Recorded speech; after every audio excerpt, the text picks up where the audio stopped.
చెట్టుకి రాళ్ళు వేస్తారంట. కష్టపడే కుటుంబ సభ్యుడు, తండ్రి కావచ్చు, పెద్ద కొడుకు కావచ్చు, అందరూ అతని మీద పడతారు. నువ్వు ఎక్కువ కష్టపడు, ఎక్కువ తిరిగిలంటావు. అలాంటిది మనం ఎలాంటి పరిస్థితుల నుంచి వచ్చాం? భారతదేశం ఒక పరిస్థితిలో బంగారాన్ని కూడా తాకట్టు పెట్టుకునే పరిస్థితి వచ్చింది. అలాంటి పరిస్థితుల నుంచి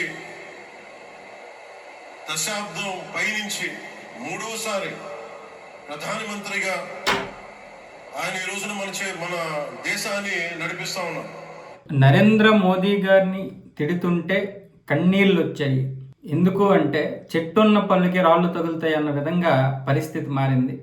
మనం గత దశాబ్ద కాలంగా రాజకీయాలు చూస్తున్నాం, అంతకుముందు కూడా చూసాం.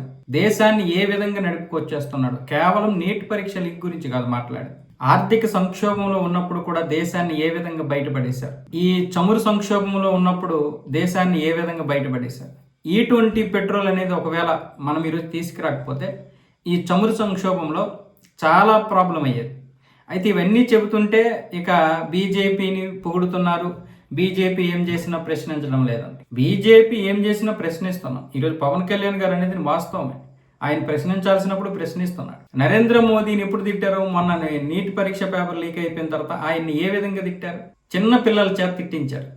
స్టూడెంట్స్ అని పేరు పెట్టారు. మళ్ళీ వాళ్ళకి ఆ రుచికా సింగ్ అనే అమ్మాయి జీవితాన్ని నాశనం చేశారు. అయితే నరేంద్ర మోదీ గారు వాళ్ళందరినీ క్షమించేశారు. అదే పవన్ కళ్యాణ్ గారు ఈరోజు భోగాపురం ఇంటర్నేషనల్ ఎయిర్పోర్ట్ ఓపెనింగ్ లో మాట్లాడి చెప్తున్నారు. ఇంత దారుణమైనటువంటి పరిస్థితులు ఎప్పుడూ చూడలేదు. అంటే ఇంటి పెద్దని లేదంటే దేశాన్ని నడిపించేటటువంటి పెద్దకి మాటలు తప్పవు అనే దానికి వాస్తవమే అది.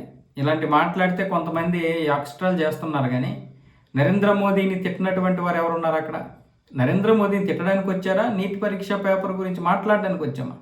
నరేంద్ర మోదీనే కాదు, అక్కడ ఇంకా రాముల వారిని, సీతమ్మ వారిని, మన దేవీ దేవతలను తిట్టారు. పోనీ నరేంద్ర మోదీని తిట్టారా అంటే నరేంద్ర మోదీని కూడా కాదు, వాళ్ళ అమ్మగారిని, వాళ్ళ నాన్నగారిని, వాళ్ళ అమ్మని ఎంత అవమానించాలో అంత అవమానించారు. చిన్న పిల్లల చేత అలా అవమానించేలా చేశారు. ఎవడైనా అలాగ అంటాడా? ఎవడైనా అంటాడా? నరేంద్ర మోదీ వాళ్ళ నాన్నగారు పోయిన 2 సంవత్సరాలకి నరేంద్ర మోదీ పుట్టాడంటే అదే మాట మనమంటే, అలా అనేవాళ్ళని మనమంటే అది ఎంతవరకు కరెక్ట్? ఒక తల్లిని అవమానించినట్లే కదా. ఒక తల్లిని అవమానించినట్లు మనం అవమానించగలమా?